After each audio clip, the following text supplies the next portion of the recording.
ዶክተር ገለታው ተሰማ በቀለ እባላለሁ። የአጥንት ቀዶ ጥገና የመገጣጠሚያዎች ቅየራ እንዲሁም ከፍተኛ ስብራት ሰብ ስፔሻሊስት ነኝ። በአዲስ አበባ ዩኒቨርሲቲ እንዲሁም በላንሴት ሆስፒታል ውስጥ እያገለገልኩ እገኛለሁ።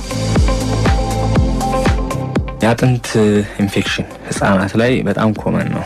ሁሌ የሚታዩ ነገሮች ናቸው። ህጻናት ስንል በማደግ ላይ ያሉ የኢሚኒቲ ወይም ደግሞ ይሄ የበሽታን የመከላከል አቅማቸው በደንብ ያላደጉ በቀላሉ በተለያዩ ሳይኮሎጂካል ጫናዎች ትምህርት ቤት በመሄዳቸው ሊሆን ይችላል፣ ከቤተሰባቸው ጋር ባላቸው ችግር ሊሆን ይችላል። ኢሚኒቲያቸው ይለዋወጣል፣ ይሄ በሽታ የመከላከል አቅማቸው ማለት ነው። ስለዚህ ህጻናት በተለያዩ ምክንያት ኢንፌክሽን ሊይዛቸው ይችላል። አጥንት ኢንፌክሽን ላይ ስንል ምንድነው የመጀመሪያው ነገር እንዴት ይከሰታል? የአጥንት ኢንፌክሽን የሚለውን ነገር ማየት እንፈልጋለን። የአጥንት ኢንፌክሽን የሚከሰትባቸው ምክንያቶች ምንድነው? በተፈጥሮ ሰውነታችን ባክቴሪያዎችን ተሸክሞ ነው የሚኖረው። ባክቴሪያዎች የራሳቸው ጥቅም እንዳላቸው ሁሉ ሰውነታችን ውስጥ ጉዳትም አላቸው። ስለዚህ እያንዳንዱ ከቆዳችን ጀምረሽ ወደ ሳምባችን ስንሄድ፣ አንጀታችን ክፍሎች ስንሄድ፣ ጥርሳችን አካባቢ ወይም ደግሞ ሽንት ሰገራ የምንወጣባቸው አካባቢዎች በብዙ ባክቴሪያዎች ተሞልተው ነው ያሉት። እነዚህ ባክቴሪያዎች ባለን የተፈጥሮ መስተጋብር ጉዳት ሳያመጡብን ይኖራሉ። አንዳንድ ጊዜ ግን ያንን አልፈው ወደ ሰውነታችን የሚገቡበት አጋጣሚዎች አሉ። ያ ማለት ለምሳሌ አሁን የጥርስ ኢንፌክሽን ካለ፣ የጥርስ መቦርቦር ወይም ደግሞ ቁስለት ካለ፣ አፋችን አካባቢ ኤኒቲንግ የሚያቆስለን ነገር ካለ፣ አንጀታችን አካባቢ ቁስለት ካለ፣ የትኛውም የሰውነታችን ክፍል ላይ ቁስለት ካለ ወይም ደግሞ ቆዳችን ላይ ሊሆን ይችላል። እነዛ ባክቴሪያዎች ወደ ሰውነታችን የመግቢያ እድል ይኖራቸዋል ማለት ነው። መጀመሪያ አካባቢ ላይ ምንም የሚታወቅ ነገር አይኖርም። የመጀመሪያው የምናያቸው ነገሮች ህመም ናቸው። እዛ አካባቢ ላይ ህመም መኖር፣ ህመሙ እግራቸው ታችኛው እግራቸው ላይ ሊሆን ይችላል። የትኛው የሚያጥንታቸው ክፍል ያለበት ቦታ ላይ ህመም ስሜት ይጀምራቸዋል። ከህመሙ ጋር ተያይዞ ቦታው ላይ ስትነኪው ቁስል መሆን፣ በጣም ፔንፉል መሆን፣ ትኩሳት መኖር፣ መንቀሳቀስ አለመቻል፣ በተለይ ህፃናት መንቀሳቀስ አለመቻል፣ በአመጋገብ ስርዓታቸው መቀየር፣ ምግብ መውሰድ አለመቻል፣ እነዚህ ነገሮች እየጎሉ ይመጣሉ። ስለዚህ እነዚህ ምልክቶች አሁን እንግዲህ በጣም ቬግ ናቸው ወይም ደግሞ በጣም ስፔሲፊክ አይደሉም። ሁሌ ህፃናት ላይ ትኩሳት ታያለሽ፣ ህመም አለ፣ መራመድ አለመቻል አለ። እነዚህ ነገሮች የሁሌ ነገር ነው። አሁን በቃ ይተዋል ወደሚል ይወስዳቸዋል ብዙ እናቶቻችንን ወይም አባቶችን ማለት ነው። ይሁንና በጣም ሲሪየስ ነገር ነው። በተለይ መራመድ ካልቻሉ፣ እዛ የምንነካው ቦታ ላይ ህመም ካለው፣ ሆት ከሆነ ወይም ደግሞ ሙቀት ካለው፣ ለምሳሌ እግሩ አንድ ልጅ ህመም ካለው ያ በጣም ሴንሲቲቭ የሆነ ወይም ደግሞ ቶሎ የህክምና እርዳታ የሚያስፈልገው ነው ማለት ነው። ፓርሻል ትሪትመንት ከተማ ውስጥ ኮመን ነው። ምን ማለት ነው? ይተዋል ፓራስታሞል መስጠት፣ ይተዋል የሆነ አንቲባዮቲክስ መስጠት ለአንድ ቀን ለሁለት ቀን።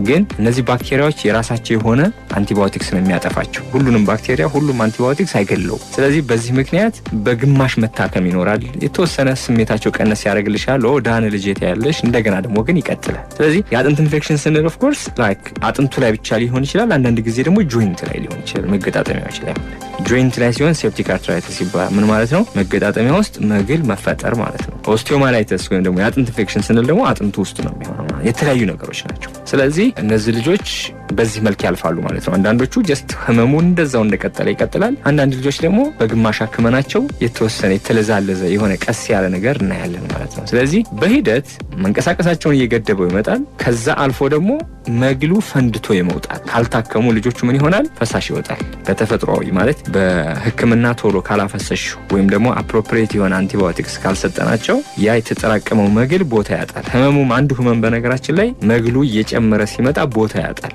ስለዚህ አካባቢ ያለውን ነርቮች በጣም ኮምፕረስ ያደርጋቸዋል። ኮምፕረስ ያደርጋቸው የሚሰማ ስሜት ነው። ስለዚህ ሳይወድ በግድ ምን ያደርጋል ማለት ነው? ትራክ አድርጎ ይወጣል። ቆዳችንን ዘንጥሎት፣ አጥንቱን ዘንጥሎት ፈሳሹ ይወጣል ማለት ነው። መግል ነው የሚወጣው ብዙ ጊዜ ማለት ነው። እንግዲህ መጀመሪያ ላይ በማከም በጣም ያለምንም ችግር ልጆች እንዲድኑ ማድረግ ይቻላል። እዚህ ሌቭል ላይ ስንደርስ ፈሳሽ መምጣት ሲጀምር እሱ በጣም ከባድና ኮምፕሊኬት ነው። ለምን? አንደኛ ብዙዎቹ ልጆች የማደጊያ ቦታቸው ላይ ነው፣ በዚህ በመገጣጠሚያ ዙሪያ ነው ሀፕን የሚያደርገው። የመገጣጠሚያ አካባቢዎች ደግሞ ልጆች የሚያድጉበት ቦታ ነው። እሱ ቦታ ተበላ ማለት የእግር ሳያድግ በቃ ይቆማል ማለት ነው። እድገቱ ሊቆምብን ይችላል ማለት ነው። ስለዚህ ያንን ኢንፌክሽን በአንቲባዮቲክስ ማዳን ይቻል ነበረ እርሊ በማየት ወይም ደግሞ በምርመራዎች አይተን ማፍሰስ ይቻል ነበረ። ያንን ካለፈ በራሱ ከፈሰሰ በጣም አስቸጋሪ ይሆናል ማለት ነው። ምንድነው የሚሆነው? እዛ አካባቢ ያለውን አጥንት ሙሉ በሙሉ ይበላዋል።